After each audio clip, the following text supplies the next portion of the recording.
Welcome to this showcase event on the Harford TV. I'm Don Morrison. We're at Edgewood High School tonight. It's homecoming at Edgewood, and it's also sort of a welcoming party, Pat Pollard, for Hurricane Ian, who's coming through here tonight. The rain has started already.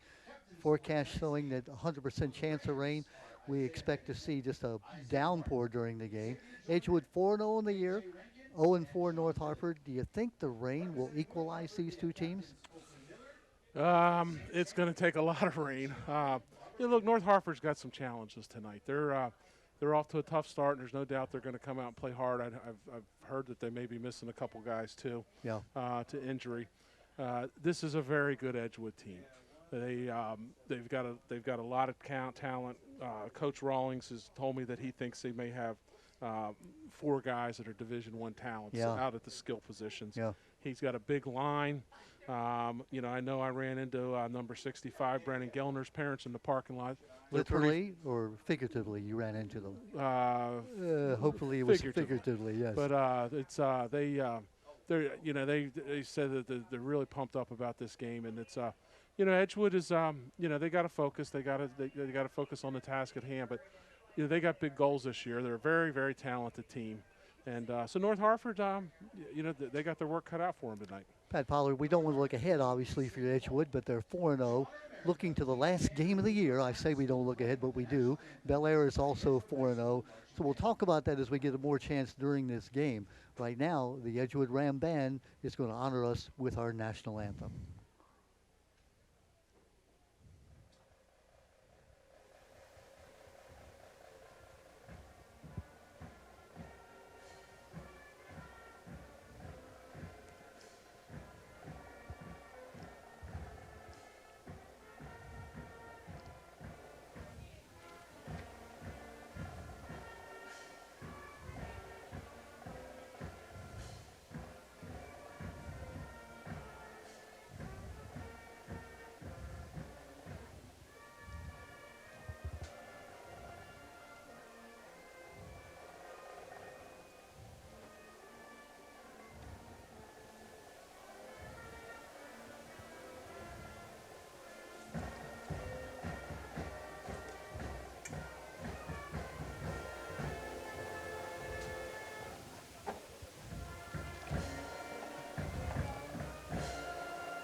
Great job by that Edgewood Ram Band.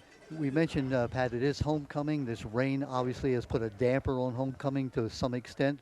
A lot of the alumni who plan to be here in connection with the Hall of Fame induction couldn't be here, but I'm really impressed by the fans. You look at the stands, you see a lot of umbrellas. There are a lot of people under those umbrellas.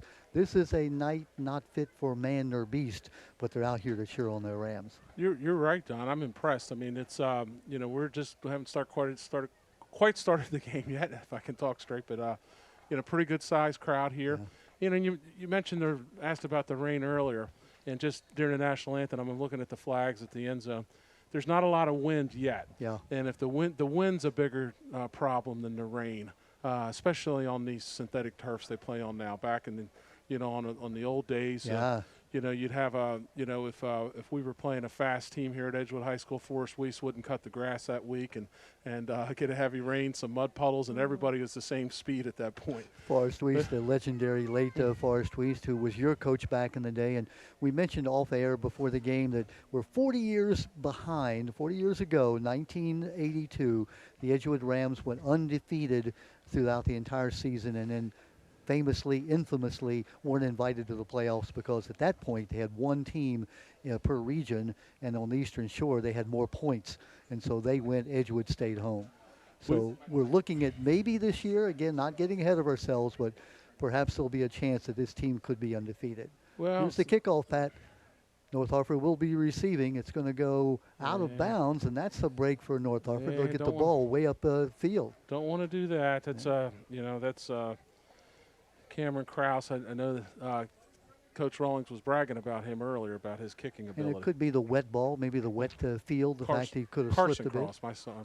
Sorry, but yeah, it's but I tell you, in his earlier today, speaking with Coach Rawlings, he's like, I got a kicker this year. I got a kicker this year. He was excited about it.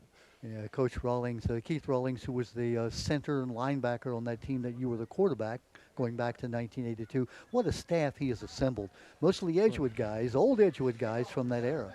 Well, you know, it starts with his offensive coordinator, Ken Brinkman. I mean, when do you get an offensive coordinator that's been a two-time head coach and a successful two-time head coach? As a head coach of these North Harford Hawks, took them to the playoffs, had a successful run at John Carroll, and just been a great addition this year to Coach Rawlings' staff. Here come the Hawks now. The pass play on the first play almost intercepted.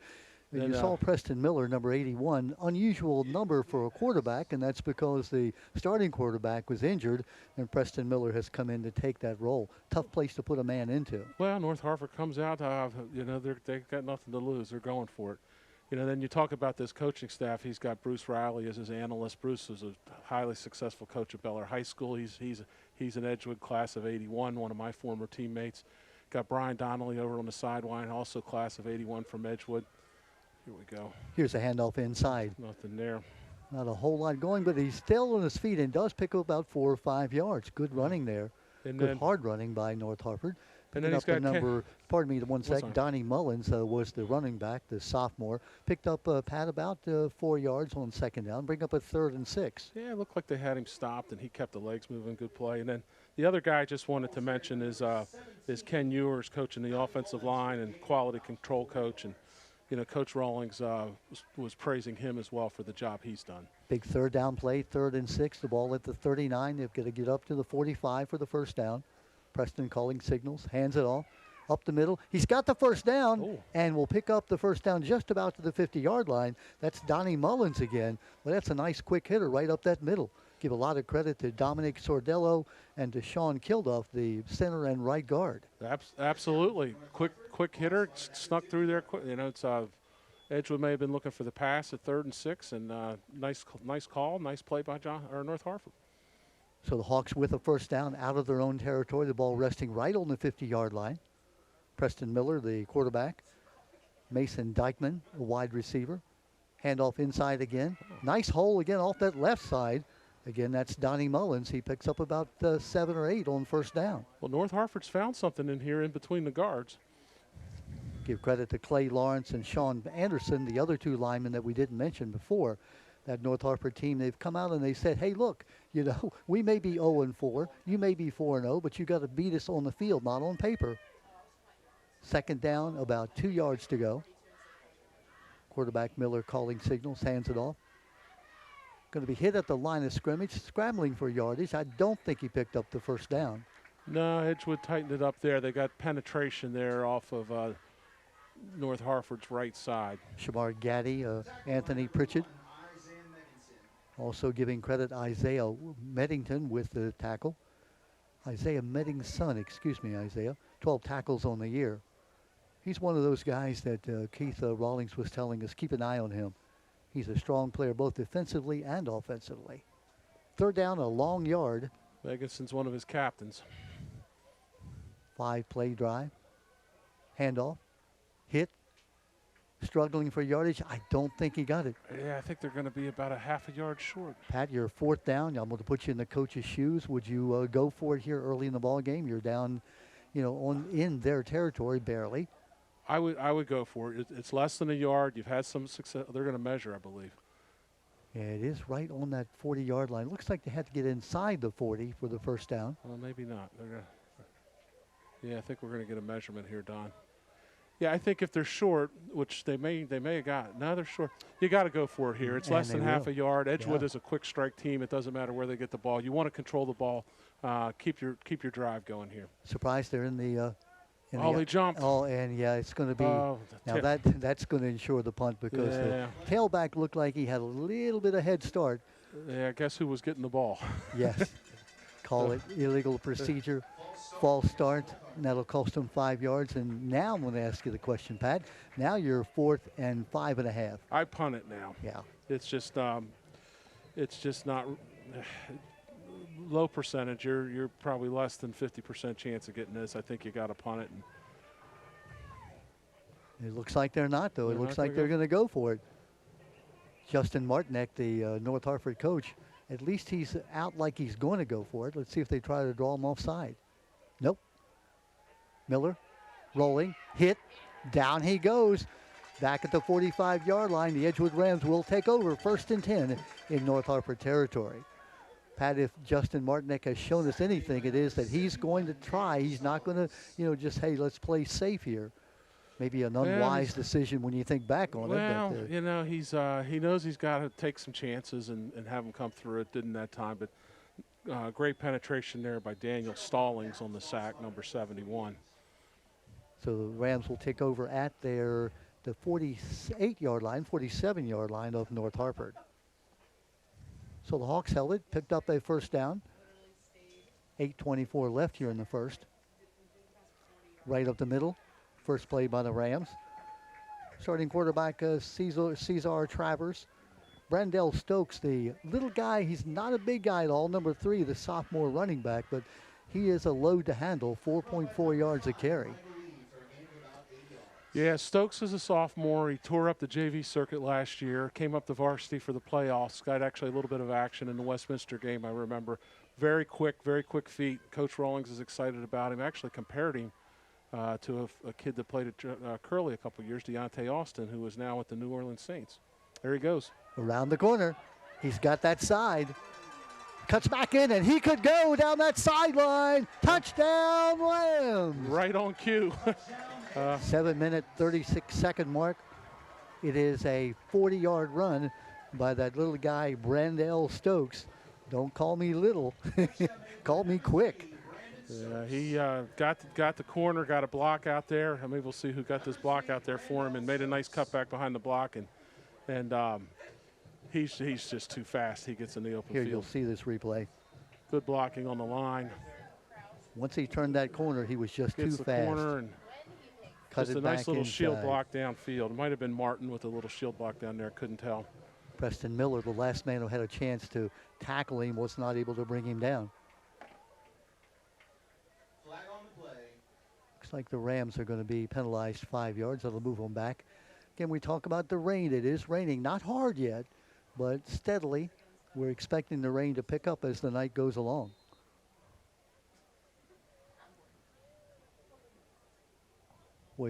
Pat, speed kills, as they say. No substitute for it. When Stokes got around that corner, he was just quick. Oh, boy. What are we doing? Oh, boy. What are we doing? We got to run an extra point here, guys. Come on. Old coach in me. Pat Pollard, the Edgewood Ram, says, come on, Rams, what are you doing? That's going to back them up another 5 yards, and now the extra point becomes a field goal. Looks like they're going to have to meet it from about, the 20-yard line, so you're talking like a 30-yard extra point. This is the kind of stuff that's going to drive Coach Rawlings nuts. He's, they got a very talented team, and they're. He said they're a lot of times they're playing against themselves. They got to,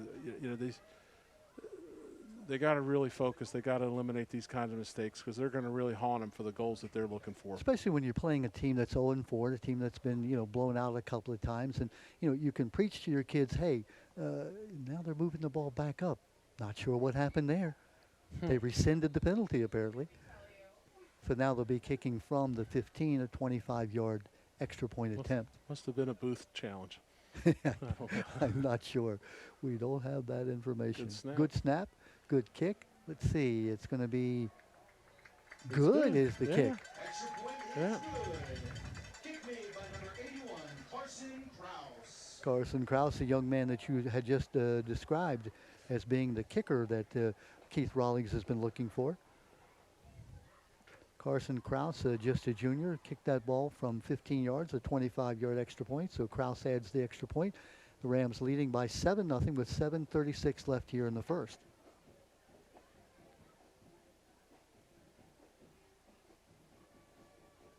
Well, we talked about Keith Rawlings, again, Edgewood alumni, owner of the Arena Club, one of the Edgewood High School Hall of Fame members, as my partner Pat Pollard did as well. The center and linebacker on that undefeated 1982 team, as Pat Pollard was the quarterback on that team. Pat, I think you describe it as the slowest backfield in the history of undefeated teams. That was the year before when your nephew was on the team. We had a little speed actually our year. Not me. Chris Cullum, yeah. But we had a couple of guys.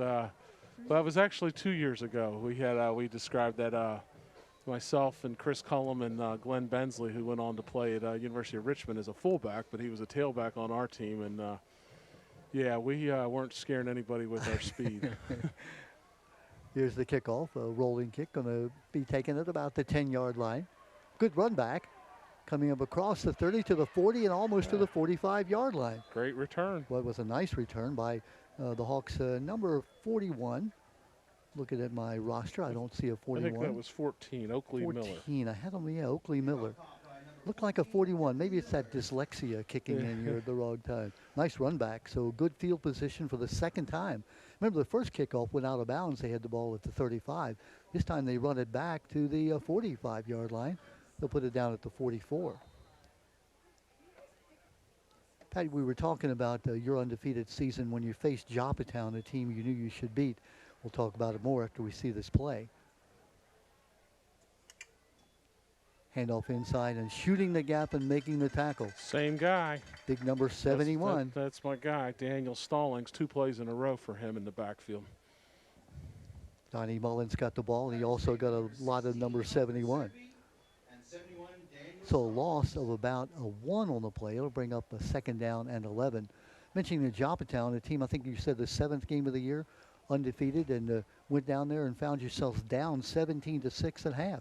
We did, reading our newspaper clippings a little bit, and then we had a couple guys. It was a Saturday game, which we weren't used to, and a couple guys I think were out later than they should have been on Friday night. And you know, it was took us a half to wake up. But wake up you did. Hitting the right side of the line. It was Brooks Bandura. Brooks is going to be held for about a 2-yard gain. He got back to the line of scrimmage. Bring up a third down. Looked like Melchi Georges, at least at the end of that tackle, there was a number of Rams in on it. Defense starting to tighten up a little bit here. George is one of those guys that we were talking about who is a D1 prospect, a junior. 25 solo tackles this year. Linebacker number 47, a man to keep your eye on. Also Isaiah Meganson, another linebacker to keep your eye on.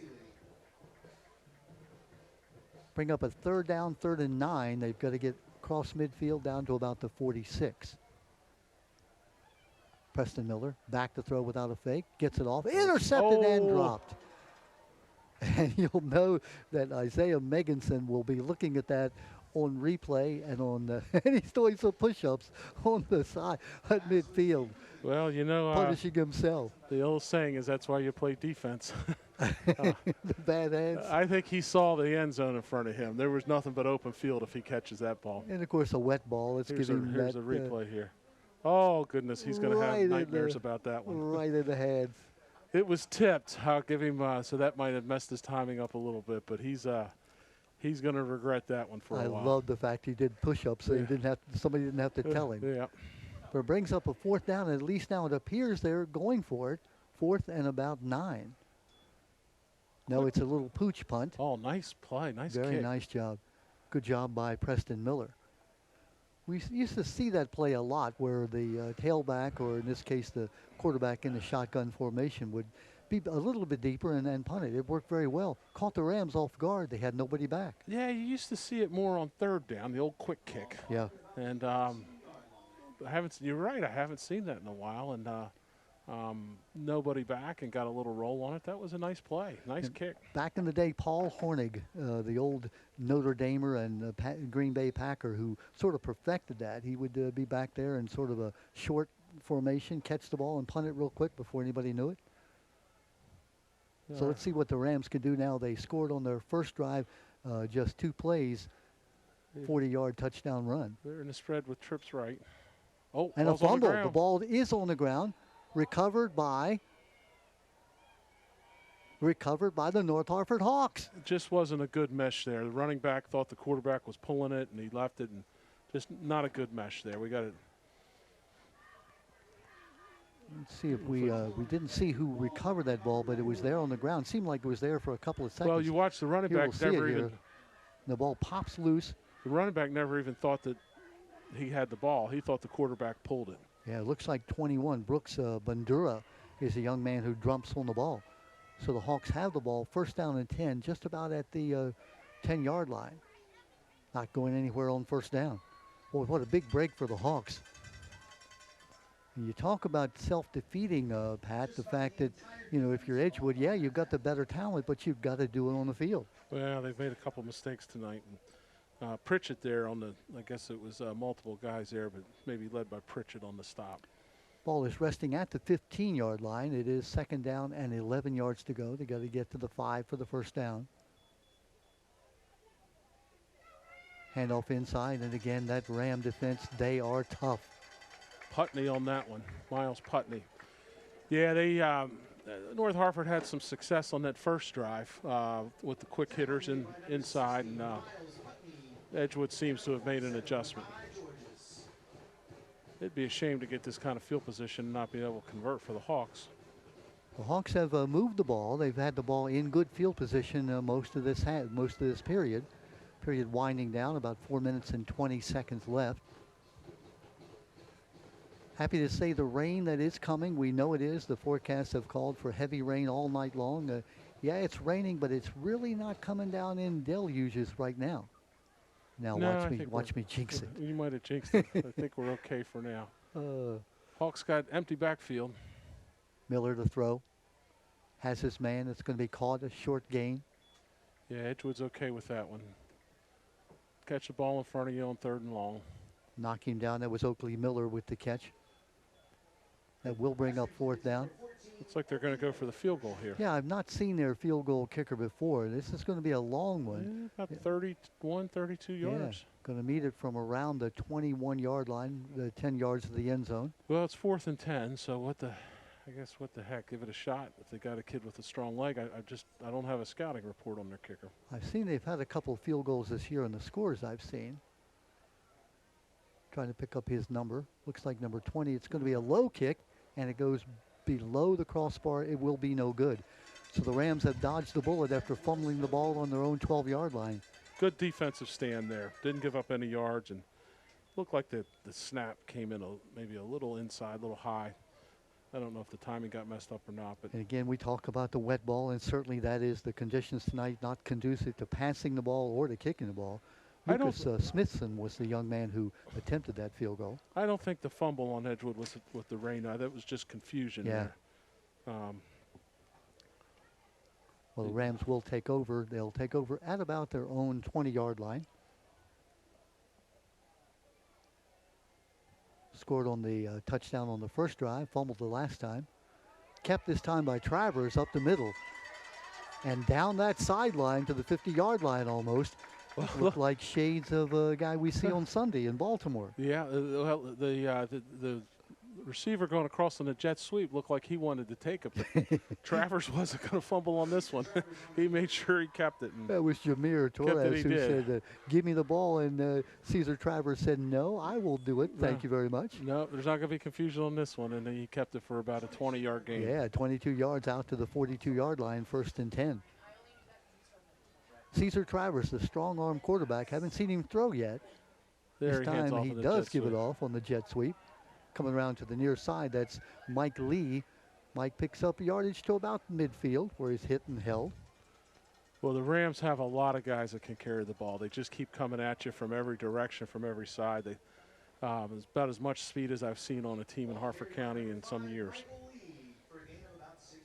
Absolutely. This team who went 7-4 last year, in the first full year that Keith Rawlings had the team. This year now undefeated, as we said, 4-0. They've had 3 shutouts on the year. The only team that scored against them was Elkton, and the Rams were able to blow them out as well. Homecoming night at Edgewood. Crowd held down somewhat by the rain and the prospects of more rain, but still a lot of people here to see it. Not a lot of empty seats, Don. Travers, his first pass complete here to the near side. That's to Jacob Martin. Jacob Martin breaks free down the middle. Almost loses the ball, but gets down to the 30-yard line. Boy, he showed a lot of want-to in that case. Yeah, it was a great run there. A lot of just kept the legs moving. Jacob has 5 catches, 112 yards coming in, 22.4 yards per catch, a TD. He's one of those guys that Keith Rawlings told us is a D1 prospect just as a junior. He's the younger brother of Isaiah Martin, number 2 on this team.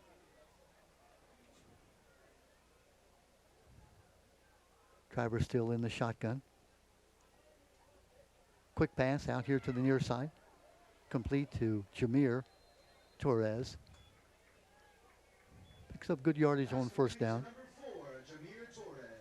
4-play drive started back at the Edgewood 20-yard line. I'm anxious to see Torres. We got to watch him last year as a sophomore. He was wearing number 19 then. I thought he showed a lot of promise then. I'm anxious to see how much he's grown from year to year. He's just a junior still. It's not a really senior-laden team if you think about it. They've got a sophomore running back in Stokes, and Travers, the quarterback, is a junior. And he successfully draws them offside. Let's see, did somebody move on the offense? I think that's going to be offsides on the Hawks. I think it is. You notice that Travers clapped his hands and sort of like, okay, snap it, and the Hawks trying to get off on it, jumped. That'll cost them 5 and should give them a first down or very close to it. Obviously, must have just changed the cadence because he got the whole defense. That wasn't one guy. They all jumped. It's going to be short of the first down. Second down, about a half yard to go for the first down. Get across almost to the 20-yard line. Ball resting outside the 21. Clock winding down. A minute 47 clock stop right now in the first period. It's a 7-0 lead for the Rams. Here's the handoff inside. That's Stokes. Hit and gets the first down close to that 10-yard line. Nice blocking up front with the Rams O-line. Well, give Elian Ortiz, the center, a lot of credit. He came right by that A gap. 5-play drive started back at the 40-yard line.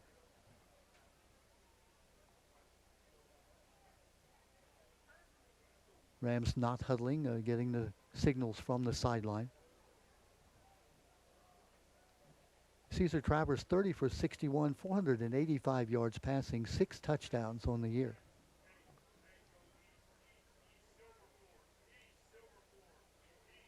Stokes resetting. Looks like they're changing the play.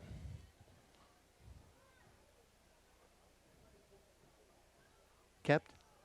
And Travers is going to be hit and held. Nice defensive play by North Harford.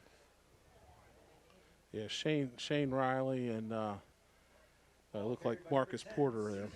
Maybe Clay Lawrence also, number 58 on the tackle. No gain at all on the play. Going to bring up second down and 10. 6-play drive started back at the Edgewood 40. Big pass play by Jameer Torres, taking the ball for 20 yards. Watch for a quick pass out to the left on this. Well, they tried to. Moving, throwing. Oh, nice play. Touchdown pass. What a great pass going to his left. Is that Stokes who caught the ball? It does look like number 3.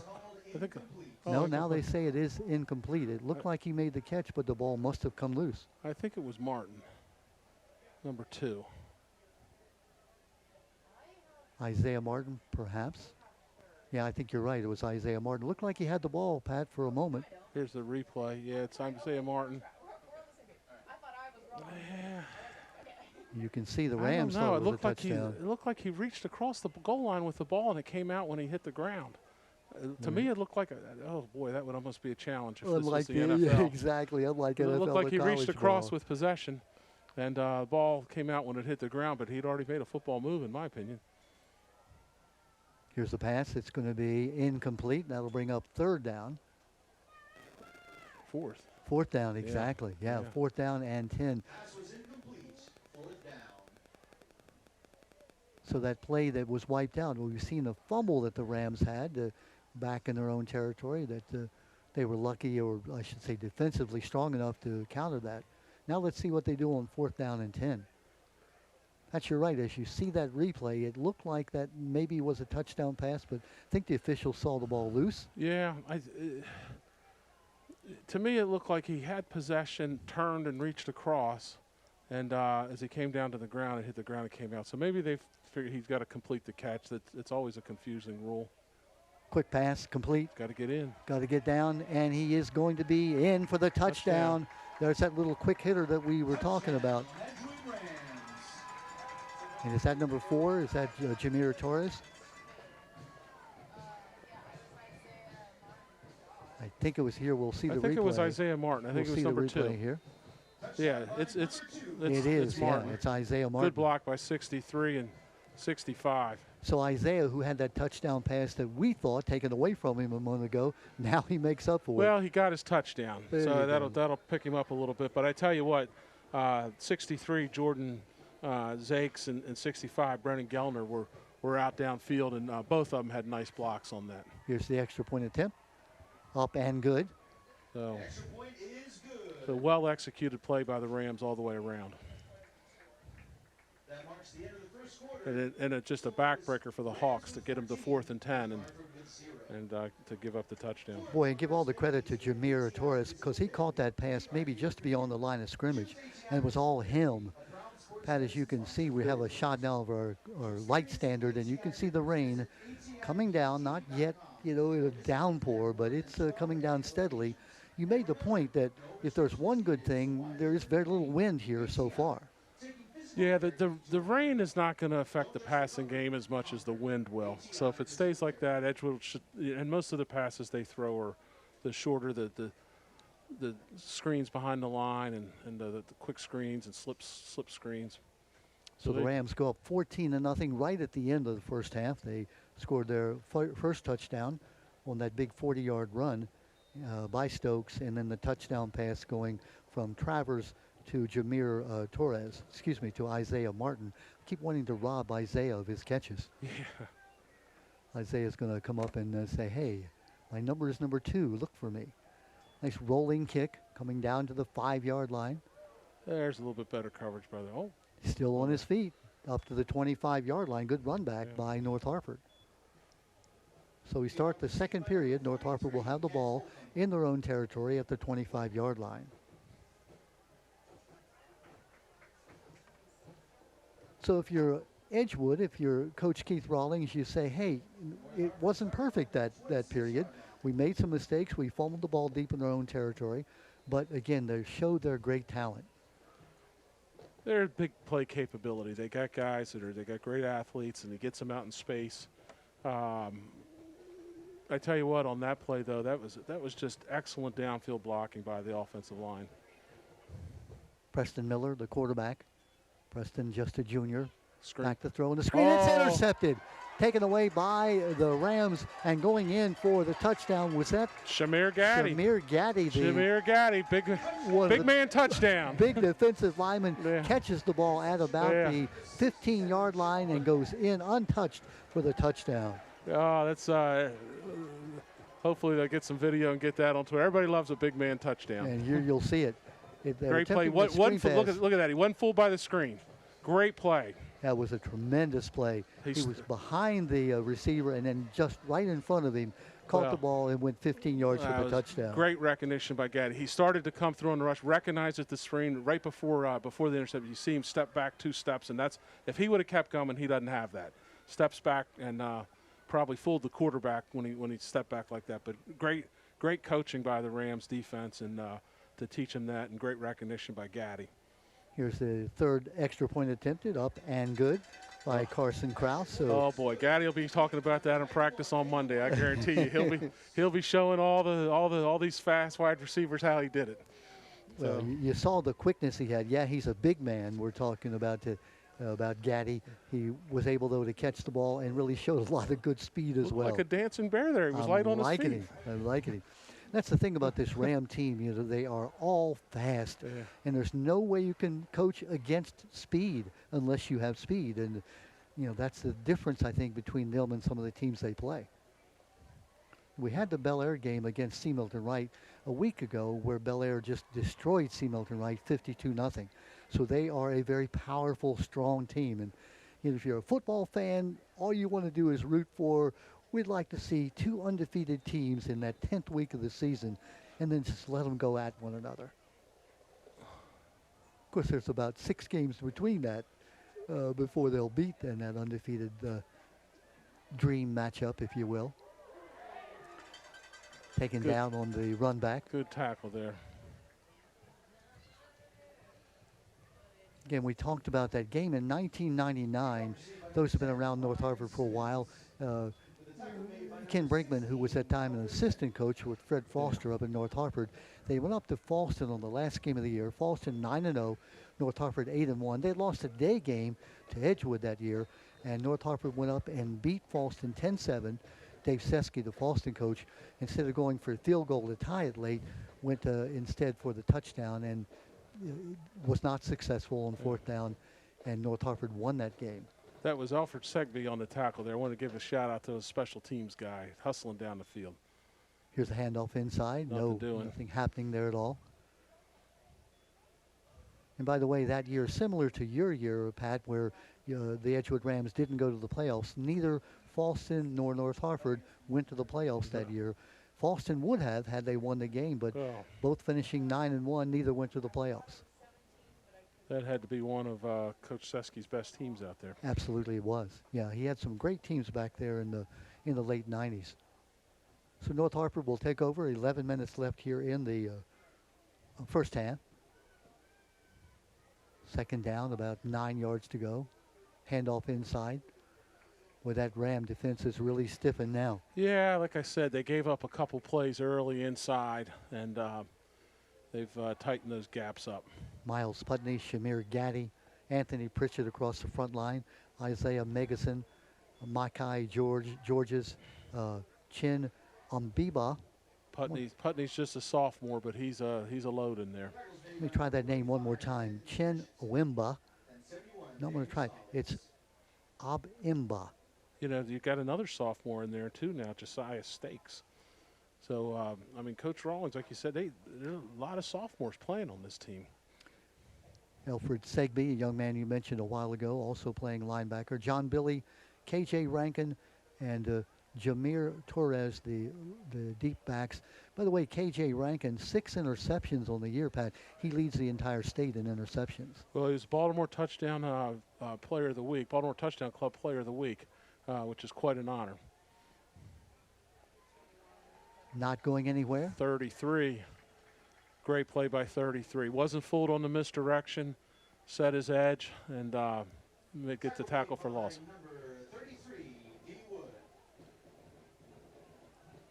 So that'll bring up a fourth down and about 14. I don't think Coach Martinek is going to attempt to a fourth down play deep in his own territory. Well, the Rams now seem to have awakened after that somewhat slow start. They're leading by 21-0. Last touchdown, of course, that defensive touchdown, and now they force a 3 and out. Got to be careful here. Don't kick it right to him. Nice punt low. It's a high punt. It's going to go out of bounds. He was really not very deep, was the punter, but he was able to get the punt off. Looks like it's going to be in North Harford territory at about the 44-yard line. Edgewood will have another good field position coming up. Ball spotted at the 44-yard line. First and 10 for Edgewood. Homecoming night at Edgewood, foul weather night, but the Rams will take it if they can get the win and go to 5-0 in the year. You can see some of the crowd here tonight. We talked about all with their rain gear and their umbrellas staying dry as much as they can.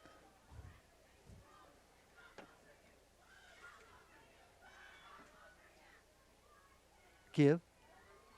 This is Stokes. Oh, he got the turf monster. Yeah, I think he faked himself out a little bit there. He was juking and jiving, but still a good run. You made the comment about Brandell, just a sophomore, and again, without a lot of size, but he's the kind of kid that by the time he's a junior, senior, he's going to be, then have a lot of size, and a lot of colleges are going to be interested in him. He's just got the quickness. He's got that kind of instinct to run the ball. Well, like I say, Coach Rawlings compared him to Deontay Austin, who played at Archbishop Curley. Was a small guy as well. There he goes. There he goes. Nice move. And he's dragging tacklers as he goes. He runs tough for a small guy. But Austin is shooting. They didn't think he was going to be good enough to play in high school. He was a star, went to Division II college, was a star. Got a shot with the Saints. Nobody thought he would make it. And then he makes the Pro Bowl as a punt returner. Now he's playing wide receiver. So it's it's not always about the size. Yeah. So it's for Coach Rawlings to make that comparison, that's he thinks a lot of Mr. Stokes. And Coach is not one to give into hyperbole. You have to be good to be talked that way. Here's Stokes again. This time he's going to be hit and held. Good play there by North Harford. Trying to pick up the number. Barbarino, 55. Yeah, it is. Giovanni Barbarino. Barbarino playing that right defensive interior line of Clay Lawrence, Barbarino, Sean Anderson, and Marquise Porter. Big Ram offensive line, too. Brennan Gilden, Jordan Zako, Elion Ortiz, Miles Putney, and Noah Wallace across the front line. Travers hands it off to Stokes again, makes one juke, cuts into the line, picks up a couple of yards. That'll bring up a third down. Third down and about 8. Big point here, Pat, for the Hawks. If they can stop them here, of course, you might be in 4-down territory, but the Hawks need to make a statement at this point, down 21-0. Yeah, they're well. Unless I think they're out of field goal range, but so I think they're definitely 4-down territory. I would look for a quick pass out here to the. Maybe they go over to the wide side of the field, give them a little room. We saw that before, that quick pass to Isaiah Martin when Martin made the touchdown. Look at him get one out to Torres over on the right side. Nope. Oh. Still with the ball. Nice fake. Throwing the ball on the run. It's going to be diving attempt. They're going to say complete. Yeah, what a catch. Oh, wow.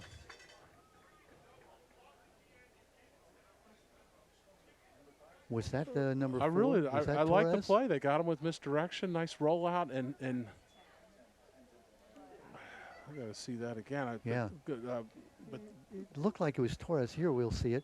The rollout and the pass and the diving catch. Boy, right off the.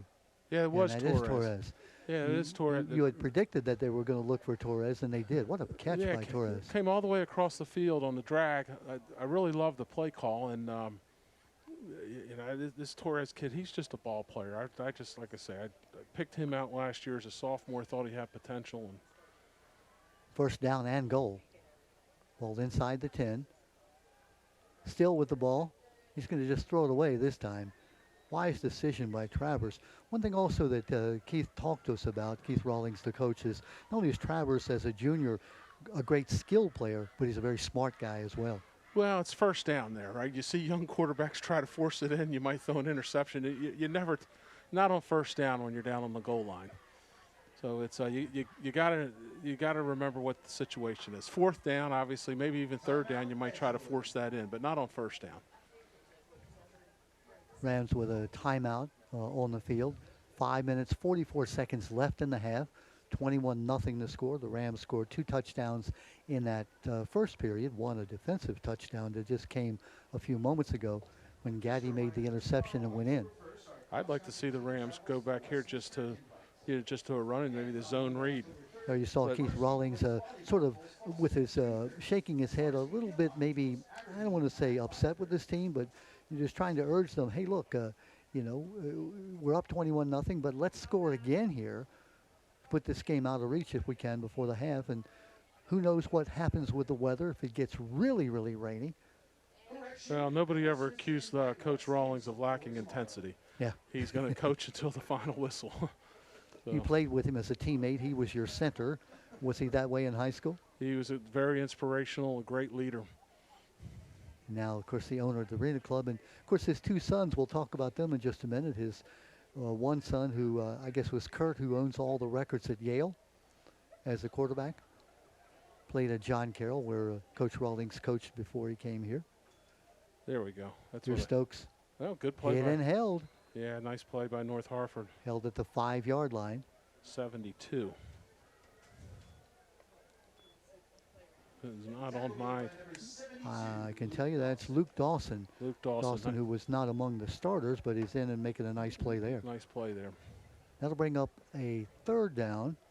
Third down and goal. The ball is just about at the 5-yard line. 6-play drive started back at the 44-yard line of North Harford. Travers Hands off, and he is hit and held. Boy, breaking through and making the tackle, number 55. That's Giovanni Barbarino. Barbarino, yeah. Boy, he shot the gap, and nobody blocked him, and down went Stokes. He had no place to go.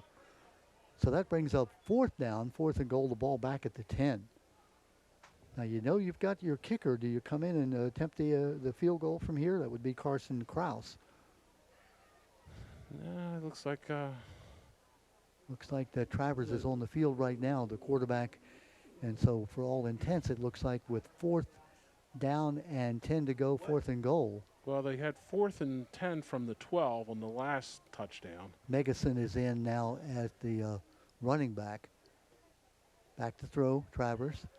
Being rushed, and down he goes. Good defense Big by tackle. the Hawks. That's Barbarino again. Well, great series by Barbarino. It certainly is. And so on the 4th down and goal, they go for it. And Barbarino says, hey, I am having none of that. And down he goes at the 20-yard line. So the 9-play drive stalls out at the 10-yard line, and the Hawks will take over. They're going to have to dust off the old welcome back Cotter. I thought you would go for that. Boy, what a play. Giovanni Barbarino, a senior. And you're right, that was his series. He made 2 or 3 great plays, including that one.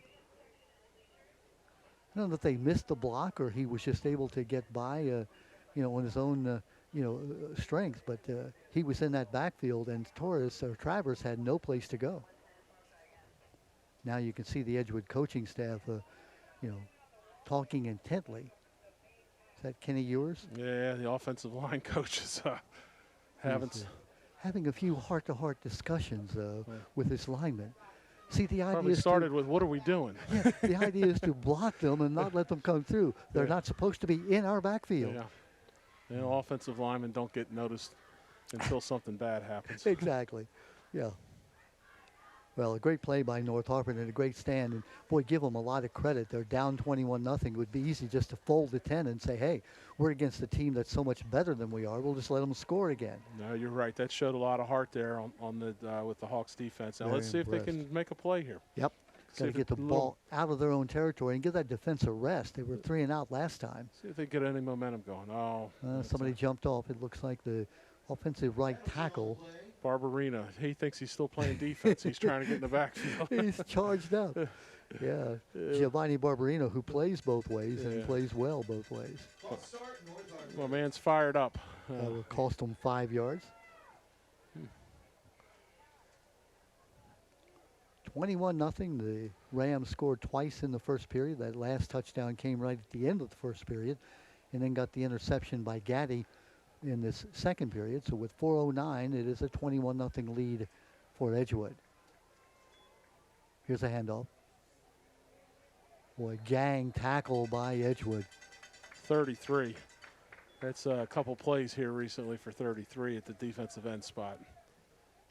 Tackle initiated by number 33, D. Wood. And you're right, the Hawks now, they lose 5 on that first down play, so they're 2nd and 15. I mean, your defense who just came off the field, and a lot of those defenders also play offense. So, they've got to have a little break here. The Hawks have to pick up a first down or two just to get this game turned around momentum-wise. Yeah, Coach Rawlings has the luxury of not many of his guys are going both ways, at least not full-time. Keeping the ball is Miller. He's got throws the ball. Almost caught and then almost intercepted. Ball falls incomplete at the 40-yard line. Well, that's a nice pass.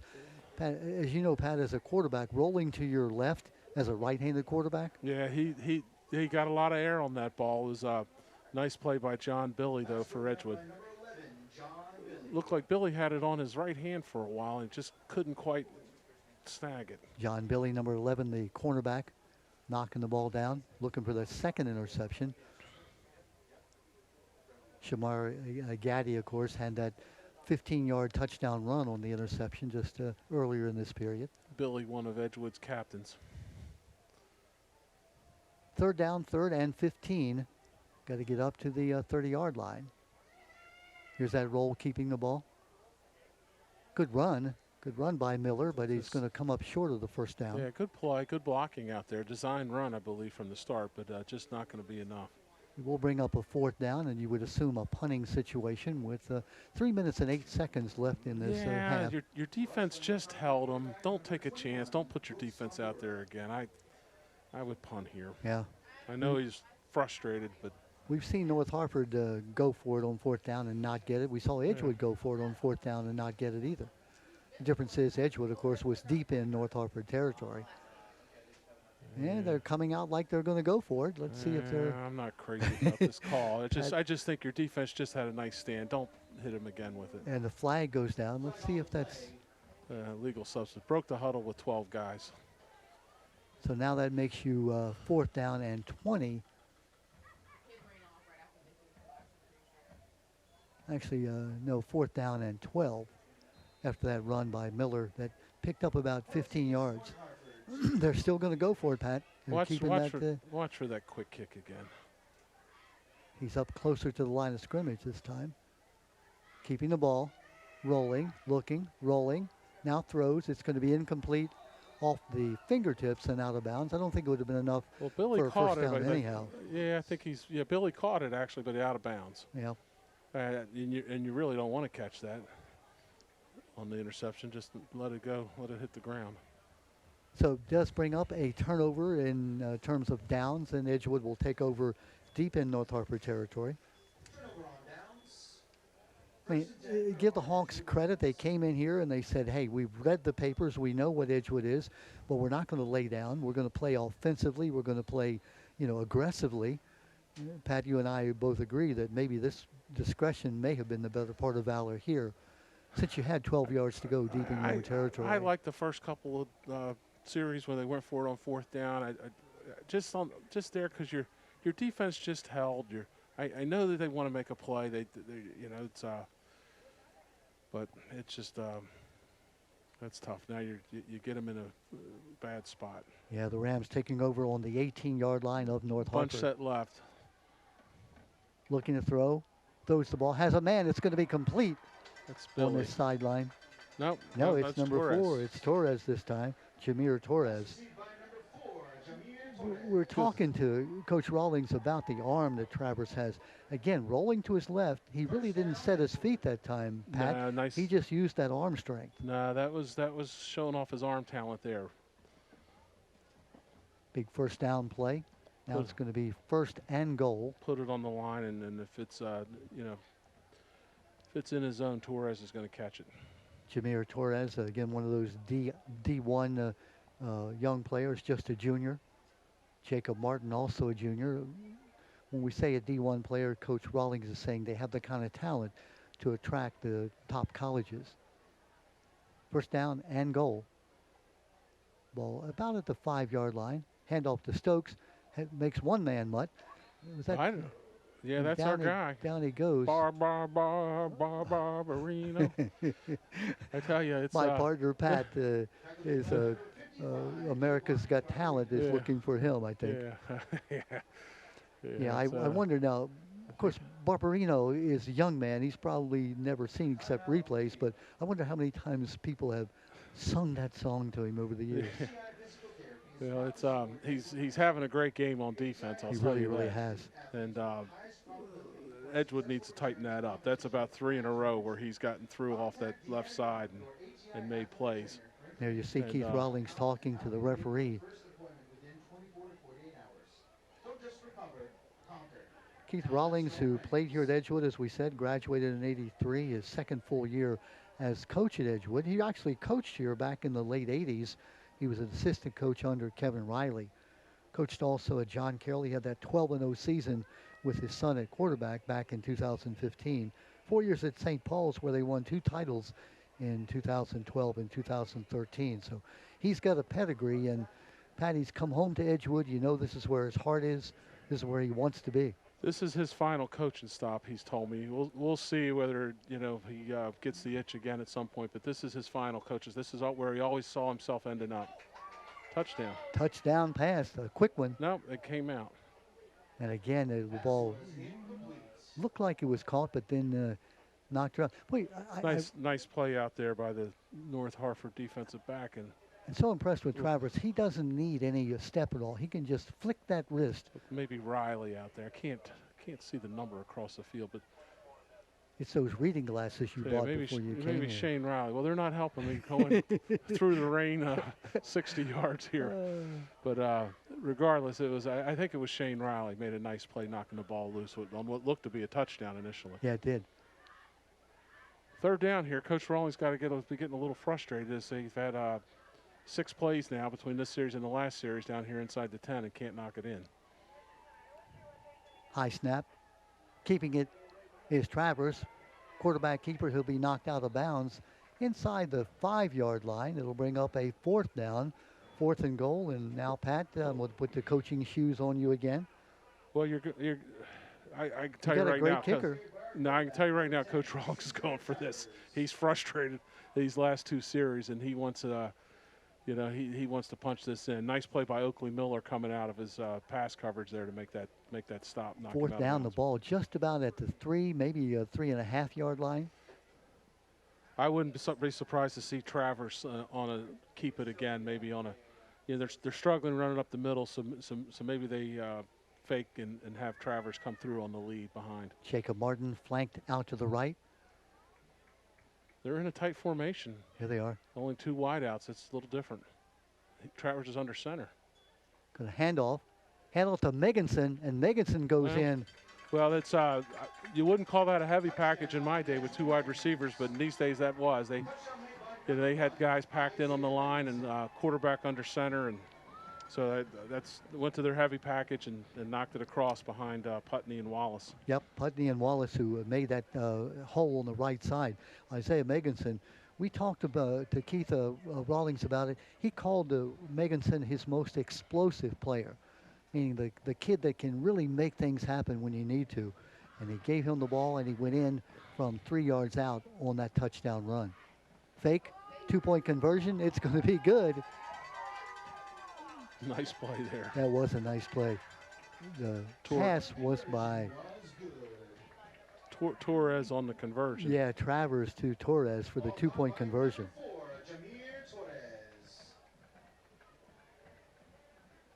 Very impressive. So that makes it 29-0 now with just about a minute 52 left. Go back to Meganson on that touchdown run. He really had a great block there.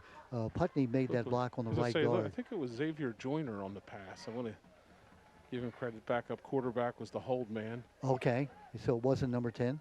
I'm not sure why they do that there, other than they're just practicing. I think they would save that for when they really needed it, but maybe sometimes you run those plays early in the season just so teams have to practice. Yeah. So you say it was Joyner who threw the pass, not number 10? I think it was 7 Joyner, correct. He was the holder. Xavier Joyner, the senior quarterback, who got a chance to get in the action that time with the 2-point conversion pass. Squib kick coming down, rolling free. It's open, picked up by North Harford. That's Cruz Cespedes who picks it up and gets a couple of yards back to about the 27. Ball carried by number 9, Cruz Cespedes. Nice run by Megason for the touchdown. And again, go back to the decision that Rawlings made. Let's not kick the field goal. Let's dominate. Let's show this team the dominance that we have. Well, Coach Rawlings is an aggressive coach. And I can assure you that he was frustrated on the previous series with not gaining any yards on 4 plays from the 10. And then they're still sitting there 3 plays later on that drive and not punching it in. So he's sending a message to his team that we're not going to settle for field goals here. We're going to score touchdowns. They went to the heavy package and knocked it in. I know what was going through his head right there. Flag goes down. Might be a delay. I'm not sure. It's going to be against North Harford. Minute 45 left in the half. 29-0 to score. And again, I hate to do this, but the rain that we expected about this time to be coming down in buckets full. I'm not even sure it's raining now, though. Yeah, it's the waves that we're getting from Hurricane Ian, now the tropical storm. It seems to we be in the middle of a dry wave, if you will. We'll take it. Not much happening in the middle of the line. Give Noah a quiz. What's he doing limbo? Minute 30 and counting left here. Looked like George's coming in from the linebacker position, but the Edgewood defensive line had it plugged up. Mackay George's 25 tackles coming in on the game. Clock running at a minute 22. It looks like the Hawks would be happy to get out of here without having to punt the ball away. The Rams not calling a timeout.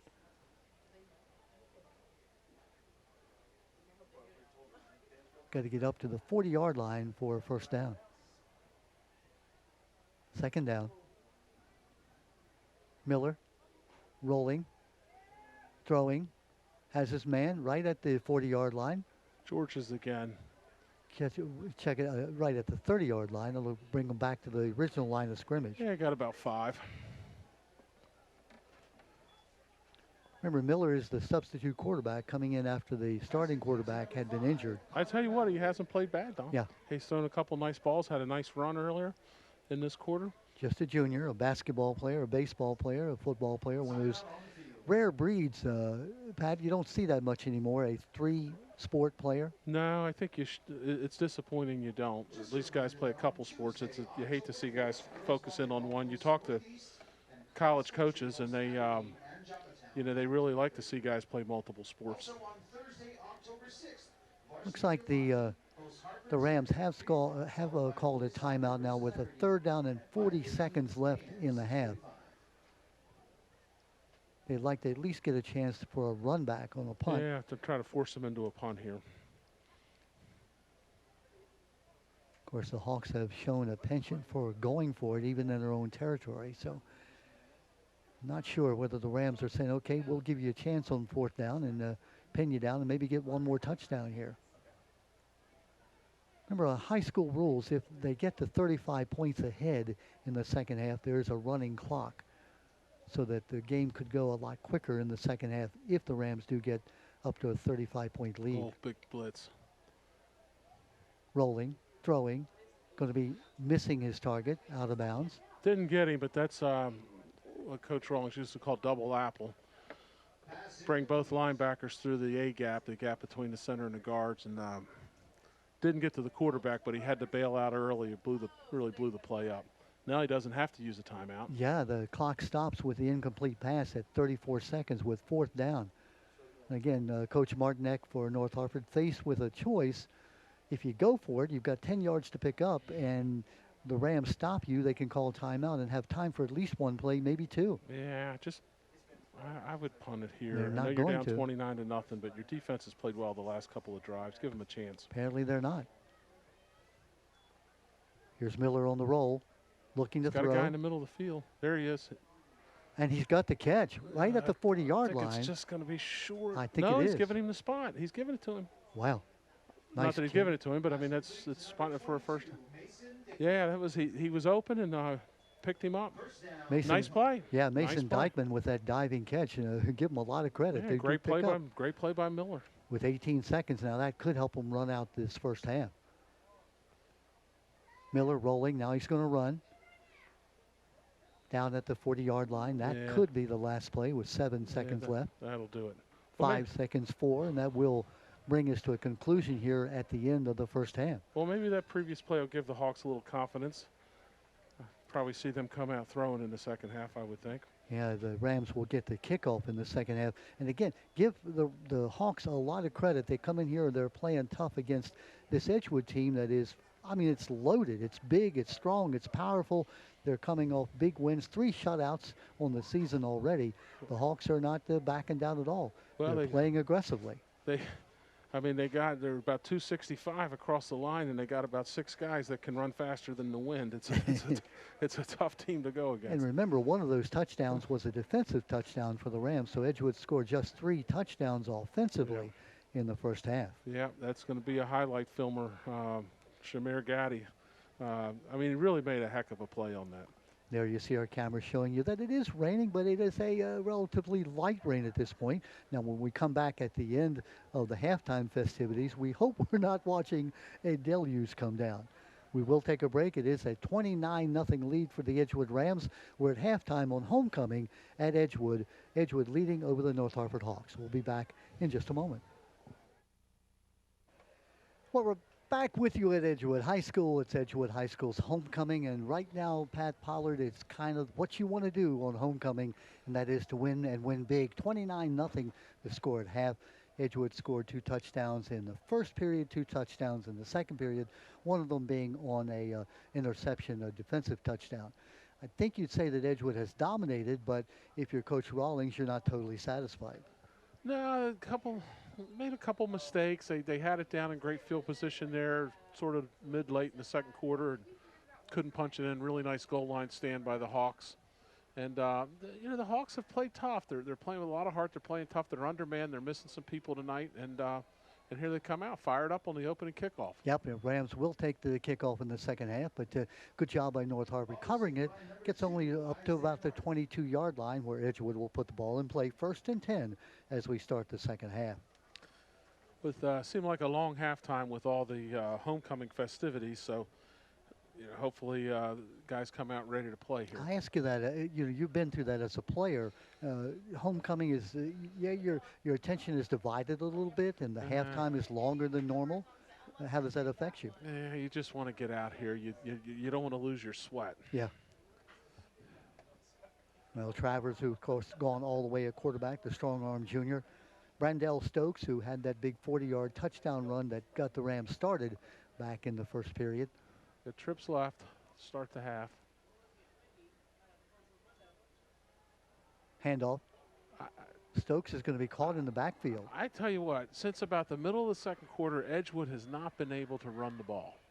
And I'm not sure what North Harford has found, but they had several plays down here on the goal line, the 2 goal line series, and then to start the second half. Great play by the Hawks across the field, so I wasn't sure who was in on that, maybe 65. Yeah, it looked like Anderson, Sean Anderson, the right interior lineman. Yeah. So no gain on first down. In fact, the loss of about Big 4. Loss, yeah. 2nd down and 14.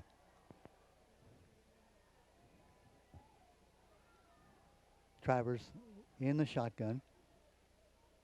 Hands it off. That's Stokes. Makes one move. Hit. Keeps his feet. Gets up to about the 28-yard line. Better blocking there for Edgewood. Well, and again, we talk about Stokes, those quick feet. It's something you can be fast but not have quick feet. He's both. He's both. Nice jump cut there. Comes out of his jump cut on the run. Good defensive play by Brooks Bandura, making that tackle, limiting the gain to about 6 yards, bringing up a 3rd down and 9. Tackle made by number 21, Brooks Mandora. Just underway here in the beginning of the 3rd period.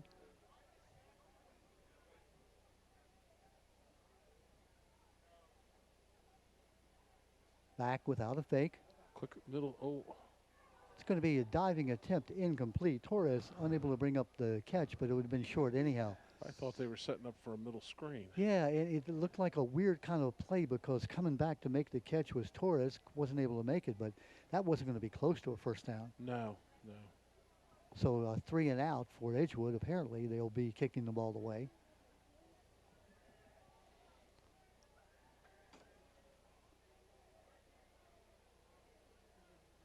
So you can't be happy if you're Keith Rawlings that your team comes out to start the 3rd period and you come out kind of flat.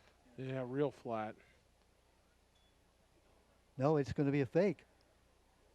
Coming around that right side, and he's not going to get the first down. No. It looked like number 11, John Billy, who was in the punt formation, caught the ball, tucked it down, went around the right side. It's going to be turned over to North Harford. They'll take over on the 31-yard line of the Edgewood Rams. Well, great series by the Hawks. Did what they needed to do. Came out. Good coverage on the kickoff. 5-yard loss on the first play.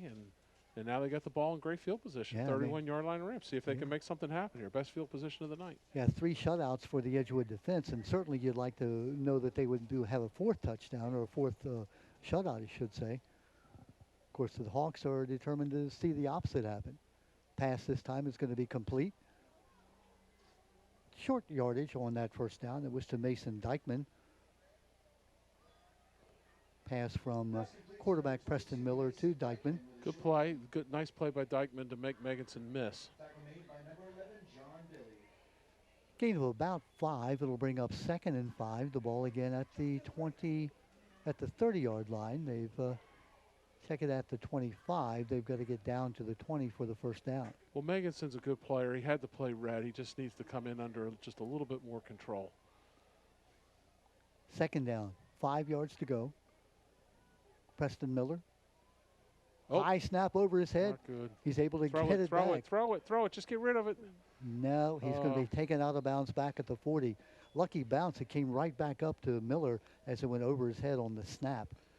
A little bit of inexperience there, I think, from Miller.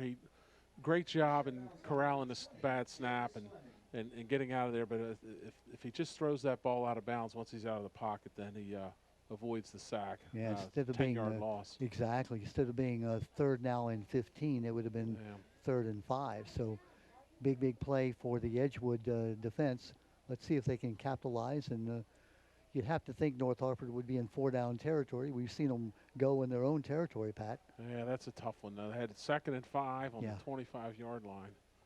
Want to pick up at least half of it here if you were North Harford. Oh, Something timeout. Something on the field amiss. The timeout is called. Looks like timeout North Harford. Yeah, they must not have liked what they saw. But I can guarantee you this is 4-down territory. If it was 4-down territory on their own 25. Exactly, yeah. And give, again, North Harford credit. They come out down 29-0. They play a great defensive stand in that first Edgewood attempt. Forced the Rams into a punting situation. The Rams went for it on that fake punt. Didn't pick it up, and now North Harford has a chance to, put some points on the board, Pat. Yeah, they unfortunate on the snap there, but they still got a chance. It was a high snap. Maybe on a dry day, he could have corralled the ball a little bit better. First bad snap of the night. Yeah. Now let's see what they can do here. They hit a nice pass play at the end of the first half. See if they can find that one. 8 minutes. Trips to the left. Oh, big. That's Meganson. Yeah. Comes in and makes the tackle. Yeah, he wasn't going to miss that one. Isaiah Meganson, who just came out of that left defensive linebacker position. Boy, he has got speed. Well, he was left unblocked, and I guess they figured they don't have to block him if they're rolling to the left, but he's too fast. Keith Rawlings told us that he was the most explosive player on that team, and when you think about all the explosive players Edgewood has, to say that, Pat, that's saying a lot. It is. And we saw it. We saw him come like he had jets, on his feet as he came in. I think he was in the huddle. 4th down and 22 yards to go. They're going to go for it. Miller calling signals. No fake. Now running. Fakes one man. He's going to be hit and held and taken out of bounds at the 36-yard line. Meganson again on the tackle. Well short of the first down. The ball will be turned back over to the Rams. I don't have the official stats, Pat, but I think North Harford might have 3 first downs. They picked up 1 first down on their first series and a first down at the end of the half. And I think they may have had a first down somewhere in between, but that's about it offensively. Well, they had a little something going there. They were 2nd and 5 on maybe the 26-yard line, and I hate to keep bringing it up, but the snap just killed them. Yeah. All right, good defense by Edgewood, though. Give credit where credit's due. Nice stand by the defense, keeping the shutout in order. And let's see if the offense can get something going. First down at the 37. Long pass this time. He's got his man. It's going to be caught. Caught down that left sideline, and that is Mike Lee. Mike Lee takes it in stride, and it's going to be a touchdown pass from the 37-yard line for the touchdown. A touchdown of 63 yards. 1 play, and now it is 35-0. Well, just Lee's on a go route there and hit him in stride. Beautiful pass by Travers. Here we go. You see it on the replay here. Lee's on the far left side here. Look at that. Beautiful pass, right in stride. Lee catches it, nobody touches him, and down the left sideline he goes. Mike Lee, 8 catches, 70 yards. Now he has a touchdown. Best throw of the night for Travers. Beautiful play. Carson Krausen to attempt the extra point. And it is good. We now have a 36-0 lead. And that figure is important because in high school ball in the second half, if you're up by 35 points, it is a running clock. So with 6:45 left, that clock continues to run. Even if they're changing sides, the only timeout would be, if a timeout is called, injury or something like that. So the second half, unless North Harford can score and get back within 35 points, less than 35, the second half is going to go rapidly. Well, I guess Coach Brinkman, the offensive coordinator, they'd kind of screwed around a little bit there on the first series, so he said, let's just go deep here. Looks like the rain's picking up now. Yeah, you can see the rain has picked up, and also it is coming down a little bit of slant now, meaning the wind has picked up.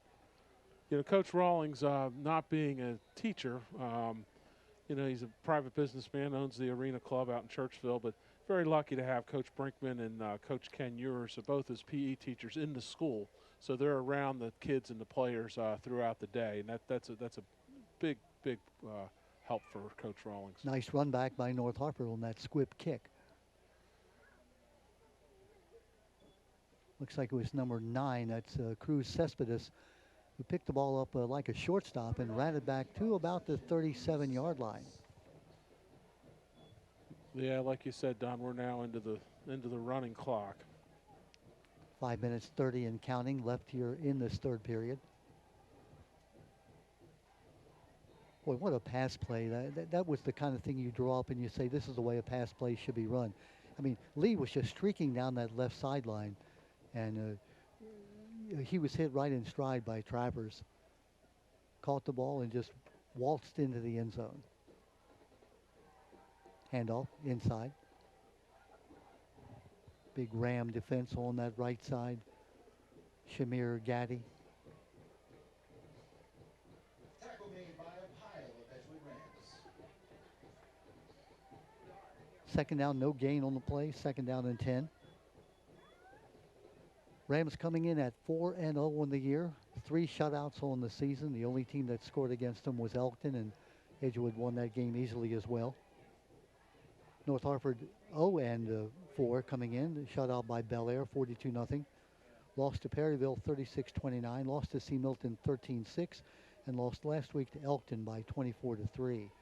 There you see the umbrellas have popped back out now, as what had been a very light drizzle at halftime is now beginning to come down quite steadily. 4 minutes and counting left on the clock. Looked like maybe Pritchett, there's several guys in on the tackle. Pritchett's coming off the field, but I think Pritchett might have led the way. Anthony Pritchett, number 45, the senior defensive end.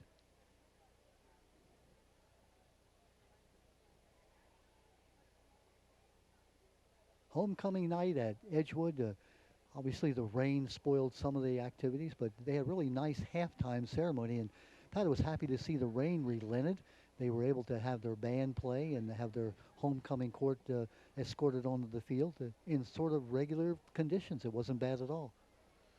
Yeah, the band did a really nice job. Yeah. And, rain let up for the introduction of the homecoming court. And here's a pass. now it's picked back up. Oh, is that a diving catch? nice catch. Yeah, good catch by Dykeman. Dykeman who dove and made the catch. Well, Miller's shown that he can throw on the run. There's a couple of nice balls he's thrown on the run, but Dykeman really went a little behind him on that play. Down a very nice catch. And again, with a wet ball, with a wet field, he was able to go down and scoop it right off the turf and corral it before he hit the ground. 2 minutes 50 and counting in the third period. There's the fourth first down of the night for North Harford, just what they needed. He didn't want to go 4 and out and turn it back to Edgewood.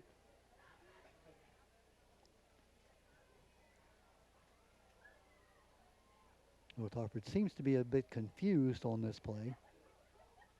Finally getting set.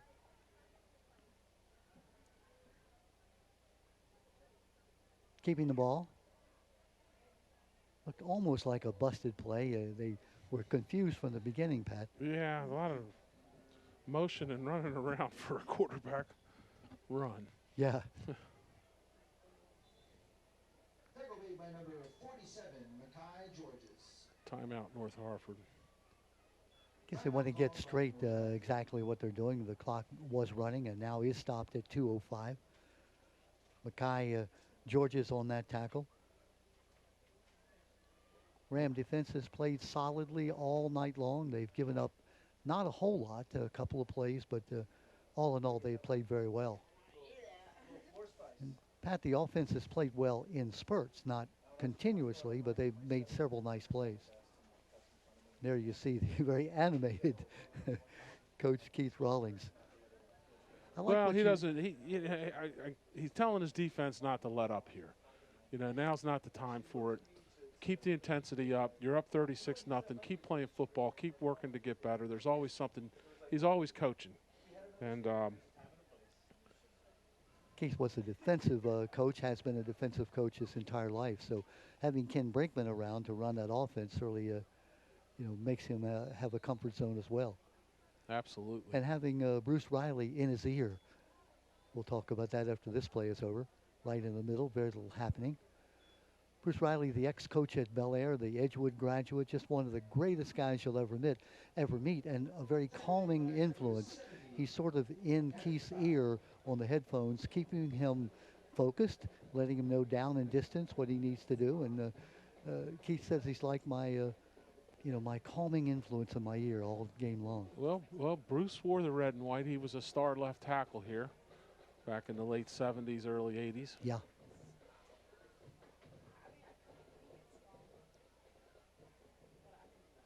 Looking for the pass play.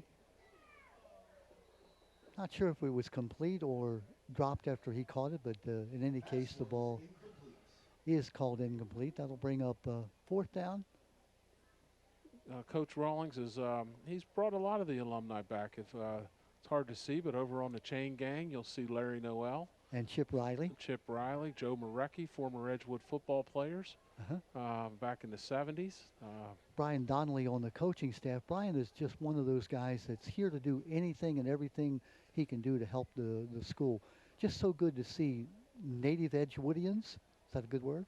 That's right. Who come back to their alma mater and really care about the school. Fourth down and about 8 yards to go. They've got to get to the 42. Miller to throw. Being rushed, gets it off. It's a long. It's got an open man. It's going to be caught. Oh, great. Caught down at the 15-yard line. That catch made by number 9, Cruz Cespedes. No, I think that was Ballard, Don. Number 5. Number 5, you're right. Connor Ballard, yeah. Connor Ballard, the senior. Ballard was behind everybody, was able to make the catch. What a nice throw by Miller. Yeah, he uncorked that. Got behind Jalen Robinson, just snuck behind him, and great throw. Great throw by Miller. So now that shutout that Edgewood was looking to make it their fourth shutout of the year is suddenly in jeopardy. Oh, I'm sure Coach Rawlings is hot now. And a timeout for the Rams. And if you're the defensive team, you really don't want to come over and talk to the coaches at this moment. No, you don't. I mean, that was just you're right. Ballard was able to sneak out and get behind the Edgewood defense. And as fast as Edgewood was, they couldn't catch him. I know that defensive back was the last one to get into the huddle there. Hoping that the coach didn't see my number. There you see a split screen look at North Harford talking with their coach, Justin Martinek. And there's Keith Rawlings talking to his defense, making the point of, hey, do you have pride? Do you want to keep that shut out, or do you want to just lay down and let this team score on you? Well, and give North Harford credit. Preston Miller, Preston to action, a quarterback, and I think he's getting better as the game goes on. He's made some nice throws here. I agree with you. And just a junior, North Harford has shown that this is a team with a lot of potential. Obviously, they may be a year away in terms of putting together a solid team. First down and 10, the ball at the 15. Handoff off the right side, a little bit of a hole. Down to about the 12. Running again was Donnie Mullins. Mullins, the sophomore running back. This now a 7-play drive. As the quarter comes to an end, remember we told you it is a running clock. So it'll go rapidly unless North Harford can score. If they do and get back within the 35-point margin, then the clock stops. And now, speaking of stopping, looking at the rain, it's now still coming down, but not in buckets like it was, and the wind appears to have relented just a bit. I'm struggling with the wind. They took the flags down, I guess, after halftime, and I can't tell. That was how it was gauging the wind. Yeah, I'm just looking at the rain. It wasn't coming sideways like it was a few moments ago. There you see the Edgewood Cheerleaders, and give them a lot of credit. They're out there still cheering on, and now the umbrellas and the hoodies are up. And a lot of bravery coming out here tonight, with the weather forecast being for buckets full of rain coming down at any time. And the fans came out just to celebrate homecoming and to back their undefeated team. Yeah, they've got a full stadium. Yeah. North Harford coming in at 0-4, as we said. Edgewood 4-0. For all intents and purposes, Edgewood will get their 5th win. North Harford will go down to defeat for the 5th time. But I've been impressed with North Harford, not only their ability, but their spirit, Pat.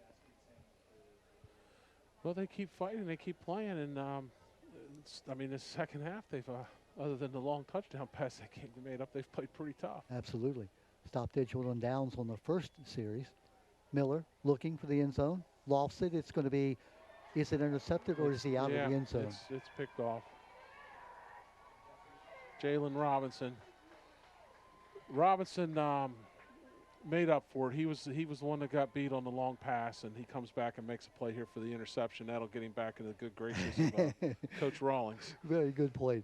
Jalen Robinson, number 15, who made that interception. Looked like he got his feet down just before he went over the end line. Yeah, great position here. Didn't go for the fake inside. He's got inside leverage. And intercepted by number 15, Jalen Robinson. Great coverage. Yep. First down, Edgewood. Took the ball away from Connor Ballard, who had beaten him on that last defensive, or that big, long play, that pass play. This time it's the other way around. Robinson beats Ballard to make the interception. Ball a little bit underthrown, looked like it wobbled a bit. Robinson in great position to make the interception. Second interception of the night, and the shutout is preserved.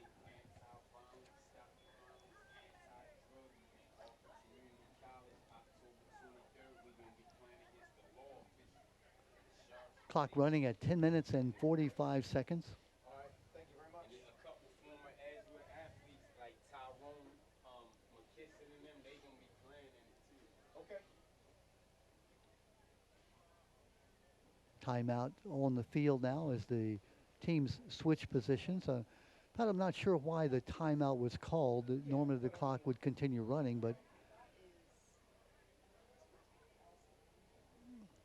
I don't know if one of the teams called the timeout or the officials are the ones who called it. Well, I think being a change of possession, that maybe the play's being reviewed, Don. I don't know. I don't believe we review plays at the high school level.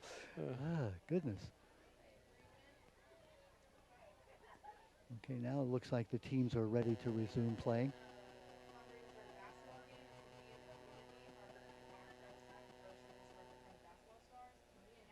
Edgewood led 29-0 at the half, and now they picked up that one touchdown to make it 36-0 on the big 67-yard touchdown pass play.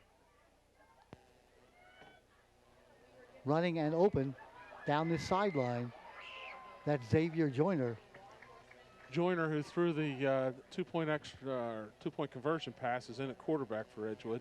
As Coach Rawlings probably starting to get some other guys in. Xavier Joyner, first down, Edgewood. Looked almost like a busted play, but it didn't matter to Joyner. Xavier, senior quarterback, getting a chance to play here. You know, he would like to show the fans on homecoming night in his senior year. See a lot of new numbers in there for Edgewood. For the Rams, we'll try to identify some of them as we can. 32 is Shaheen Pannell. Meganson there. Yep, Meganson in at running back. Mostly plays linebacker, but he does come in sporadically. Remember, he Number 1, Isaiah Meganson. did score the one touchdown when the Rams were faced with a 4th down and a goal. He was able to score that 3-yard touchdown. Clock running at 9:30 left in the game.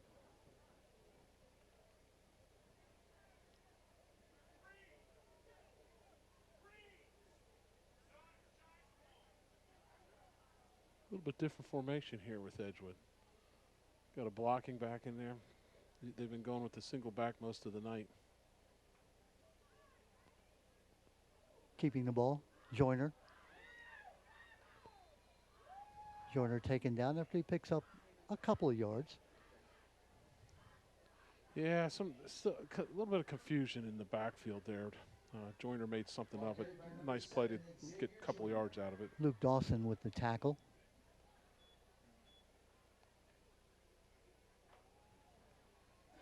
Eight minutes, 40 seconds.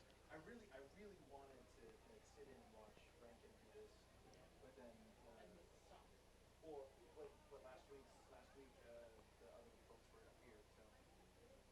High snap, Joyner fumbles it and wisely falls on the ball back at the 50-yard line. That's a play where you want to pick it up and try to make something happen, but he wisely said, I'm just going to keep it right here. Loses about 6 yards, so it'll bring up a third down at about 15. It's still third down. Get on the ball. Live to see another day. Snap was a little high. It's a little wet.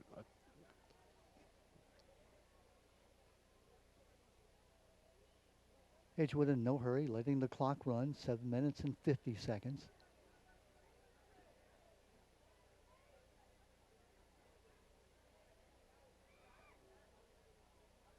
Handoff off the left side. Picks up about 6 yards on the play. Darius Fleming, another sophomore. Yeah. Young man getting a chance to play. Rush by number 20, Darius Fleming.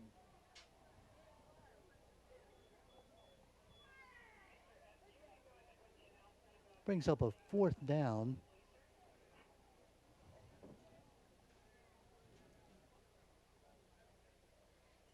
Distinguished guests, just a reminder that tonight we will be exiting out of the top of the bleachers. 7 minutes left in the game. 4th down, about 9. Handoff.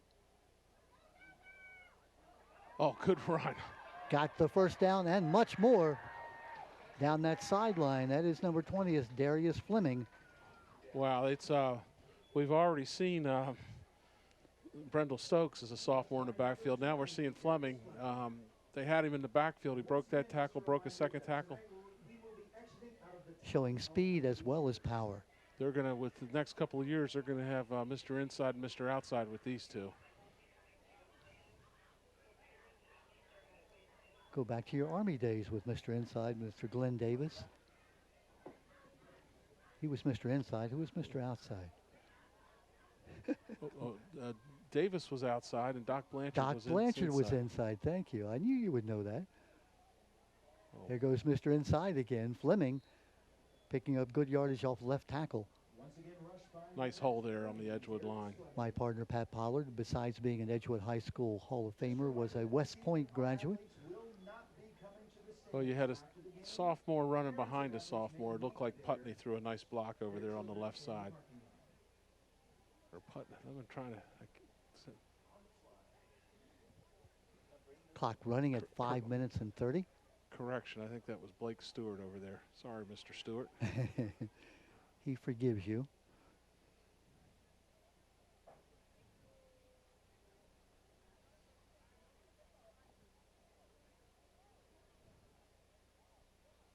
Here's a handoff. This is Fleming. Fleming pushes his own blocker out of the way, yeah. Gets close to the goal line, and he's in for the touchdown. I tell you what. He said, get out of my way, I'm going in.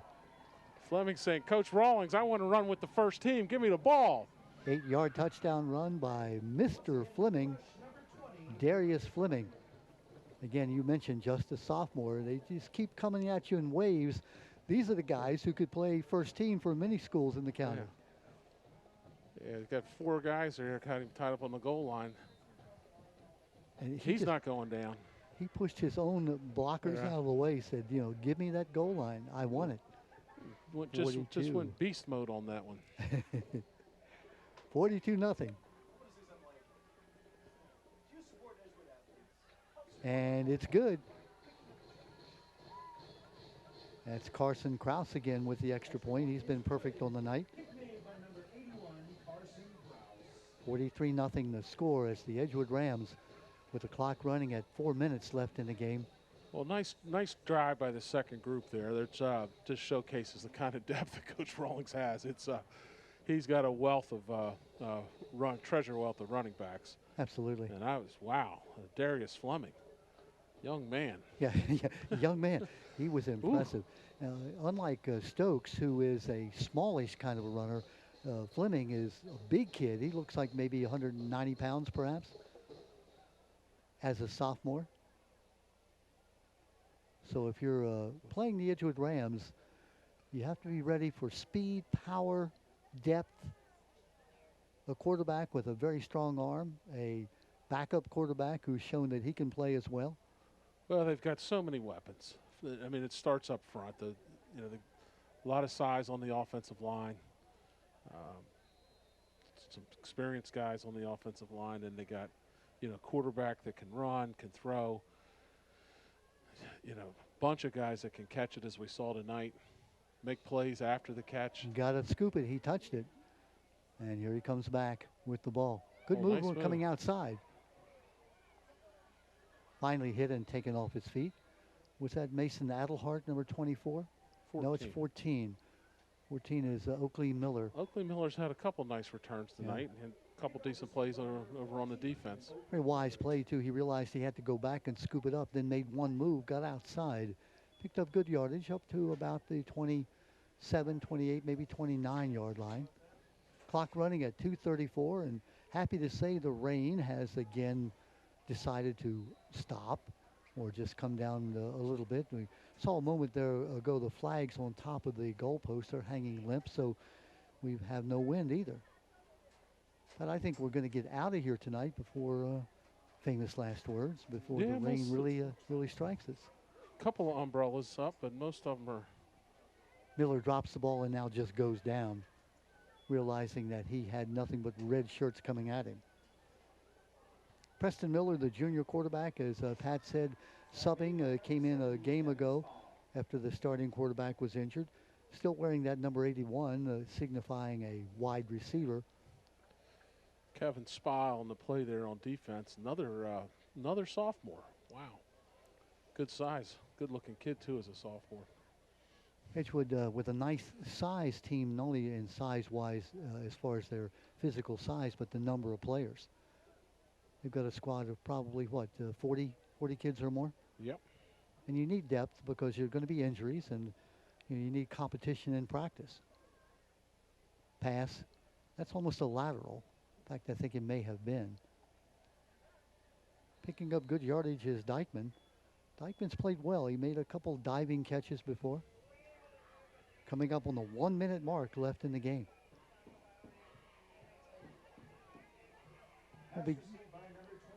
We'll be getting out of here really quickly after the game.